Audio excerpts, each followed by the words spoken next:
Hey guys, Natasha with the Day with Ethel vlog. So S.L. Scott, I have been addicted to her writing for several years now, and I always get excited when she writes something new, and I kind of wait till sometimes the audio comes out because what I do for a living, I travel a lot, so being on the road, I can listen to books.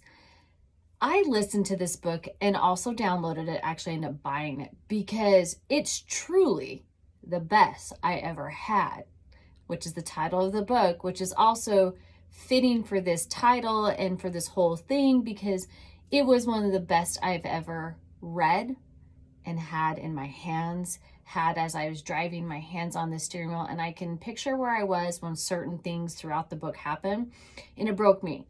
My husband's now a fan because I did make him partake in our 8-hour drive listening to this book, but it kind of was emotional. There's a couple parts in the story of Story and Cooper that we both kind of looked at each other and said, oh my gosh. And it's because, souls are, and maybe it's just me, I do believe some people are soulmates and they find their person and that's their lobster for life. It just may take time and a lot of roadblocks to get there. And this is what happened to Cooper and Story. They had a lot of roadblocks. They met at a bar, a bar once, or a coffee bar. And then it turned into that Cooper actually saw her past months before when she was at his place for a party, and he was very honest. And these two kind of are definitely two opposites attract, two opposite sides of the railroad tracks, as you call it, because Cooper does come from money. In Story, she just works her butt off, but she's kind of had a sad life and a really heartbreaking story. And the day that she breaks down and tells that story, I mean, I felt for her. Like, I truly, my heart broke. And, and he, throughout the story, it's like, through these twists and turns of their life, can they survive it? Because, his life and his family really put roadblocks up. Her passion and her belief of, things that happened in the past that kind of changed the trajectory of her life kind of intermingle. And it's that those roadblocks and those stops, it's like, this is over. But then years pass and you fall in love again and you find out like, it's okay to have that love and still have that lust. I highlighted is that Cooper Hayes was mine before I knew he existed. That's how souls work. They find each other in every lifetime. And, it's like, I didn't let anyone in because there was no room for them. Only you ever, babe. And that's how Cooper felt about Story. He never, I think what I loved about the story is because here it is in the past, and they met in college and all their roadblocks, and you're in that honeymoon stage and you're truly in love with this person you're spending all this time with, but then you find out you have so much in common and you can finish each other's sentences and you just feel at home when you're with them. And then something happens and you break, but you're still mourning that break. What happens all those years? You run into that person and does everything go back to the way it was, or do you have to fight for that?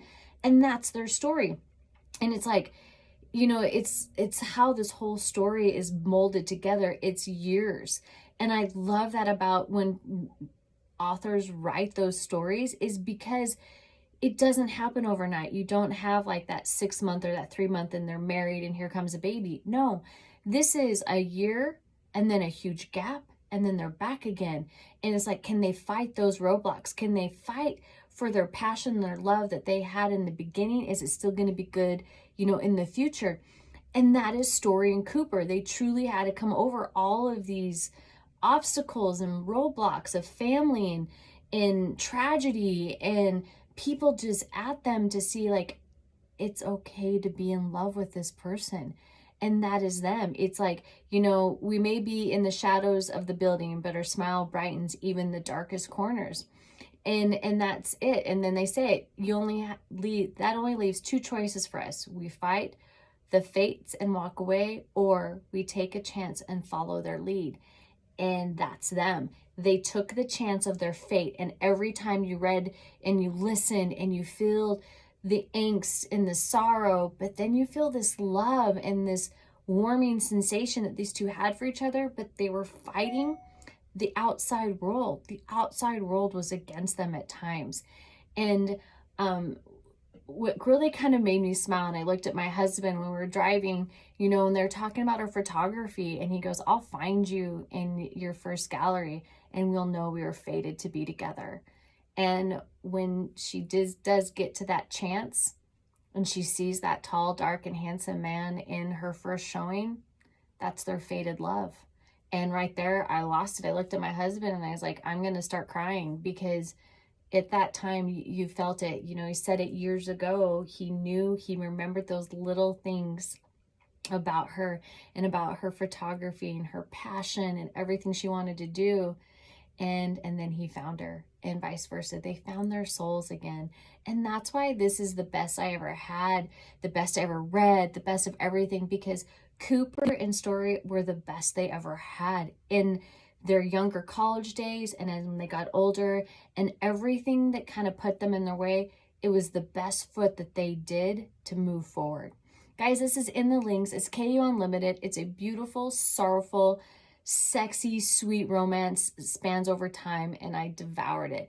Go get it on KU. Go listen to it. If you have 8 hours of a long drive or just throughout the day, start it and you will not be disappointed. Good job, Ethel Scott. I love your writing. Talk to you later. Bye-bye.